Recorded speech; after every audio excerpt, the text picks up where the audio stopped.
Assalamualaikum warahmatullahi wabarakatuh. Alhamdulillah bertemu pertama kali dengan saya. Walaupun belum bertemu muka, perkenalkan, nama saya Embun Fajarwati, biasa dipanggil Bu Embun. Semoga di perkuliahan pandemi ini kita tetap semangat dan semoga selalu diberi kesehatan. Bertemu di pertemuan 1 mata kuliah analisa dan desain perangkat lunak. Pertemuan 1 ini membahas tentang metode pengembangan perangkat lunak. Ini kontrak perkuliahannya. Jadi nanti kalian buat kelompok, kalian kumpulkan ke ketua kelas, lalu daftarnya diberikan ke saya. 3 orang saja satu kelompok. Membuat laporan analisa dan perancangan perangkat lunak dan akan dipresentasikan pada pertemuan ke-13 sampai 14. Lalu dikumpulkan pada pertemuan 12. Ini nilainya, kayak kalian kalau bisa hadir terus karena nilai absensi itu 20%. Presentasi ini akan dijadikan sebagai nilai tugas. Lalu ini ada sistematika laporannya, ada bab 1 pendahuluan, lalu landasan teori, pembahasan, dan penutup, serta daftar yang lain. Kenapa kalian diberikan tugas ini? Agar nanti kalian ketika mengerjakan TA sudah tidak kaget lagi karena sudah pernah mengerjakan tugas yang mirip seperti TA. Materi pertemuan 1 yaitu ada SDLC, waterfall, dan pengembangan perangkat lunak, ada 3 ya.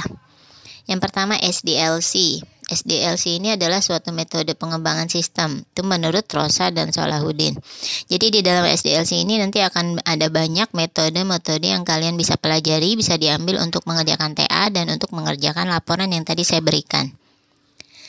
SDLC ini bahasa Indonesianya siklus hidup pengembangan sistem, adalah proses mendukung kebutuhan sistem. Intinya untuk merancang sistem, lalu menyampaikan ke user. Menurut Dennis. Lalu si Dennis ini juga fasenya yang secara umum ada 4, ada planning, analisis, desain, dan implementasi. Itu secara umum, tapi kalau secara khusus banyak sekali yang 5, 6, dan sebagainya. Ini dia, planning, analysis, design, dan implementation, lalu kemudian menjadi sistem. Yang pertama planning. Planning ini adalah merencanakan bagaimana sistem tersebut akan dibuat. Bagaimana membentuk tim, lalu bagaimana apa yang akan dirumuskan, tujuannya, dan sebagainya. Yang kedua adalah analisis. Analisis ini banyak pertanyaan ya. Analisis adalah how, what, where, dan when. Bagaimana, apa, di mana, dan kapan. Analisis ini biasa dilakukan melalui dokumen-dokumen yang sudah berjalan. Jadi kalian bisa melihat dokumennya, contohnya di dalam penerimaan mahasiswa baru BSI itu ada dokumen formulir, ada dokumen kwitansi, ada dokumen KTP, dan lain-lain.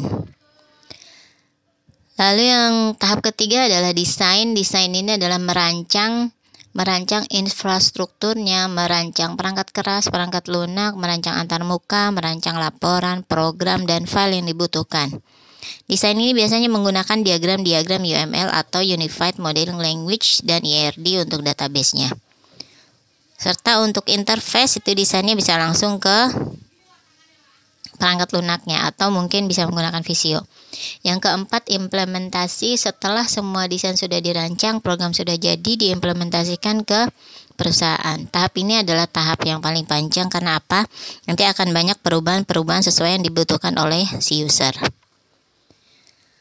Lalu menurut Sukamto dan Solahuddin tahun 2013 itu ada 5 SDLC, ada waterfall, prototype, RAD, iteratif, dan spiral. Pada pertemuan kali ini akan dibahas waterfall, karena ini yang sering digunakan untuk TA.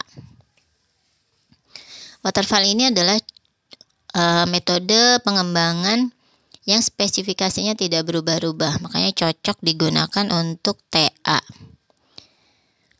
Nama lainnya adalah air terjun, dan dia harus berurut atau sekuensial dari fase atas ke fase bawah, tidak boleh diloncati. Ini ada 5 langkah. Waterfall ini juga setiap ahli atau pakar itu berbeda-beda. Ada 5, ada 4, ada juga yang mengatakan 6.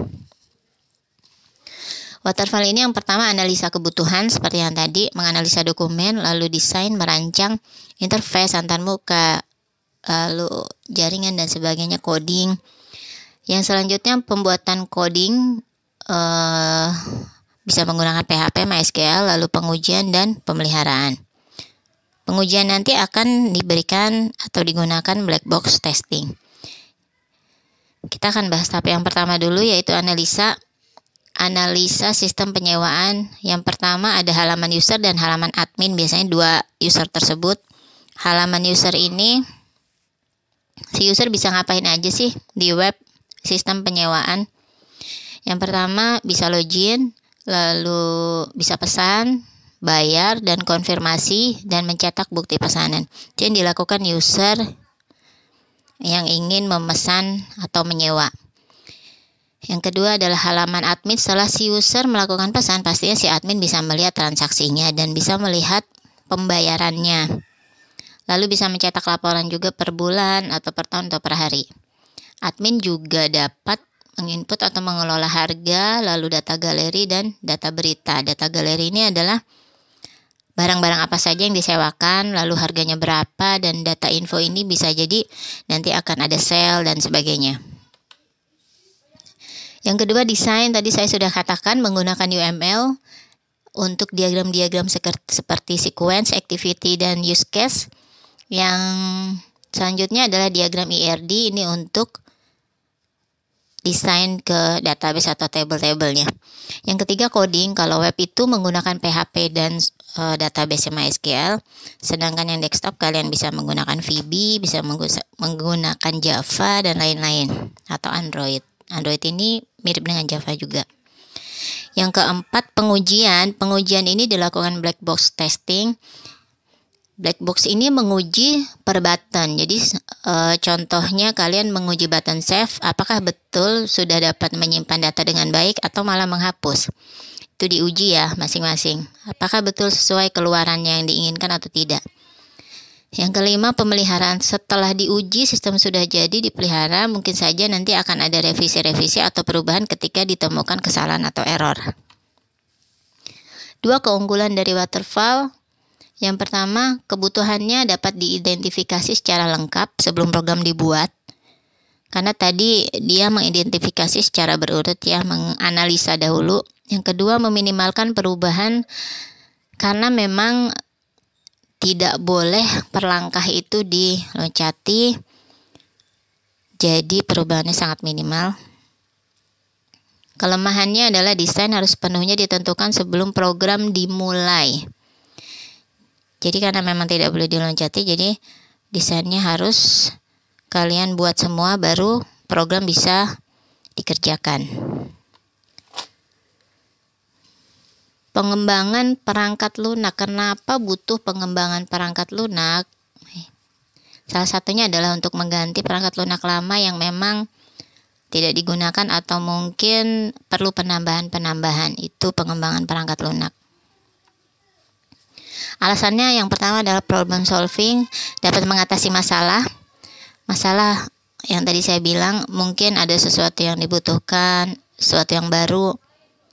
Lalu yang kedua adalah kebutuhan baru, contohnya e-learning BSI yang semester kemarin itu agak lemot, jadi kebutuhannya butuh e-learning yang baru yang dapat menyelesaikan permasalahan.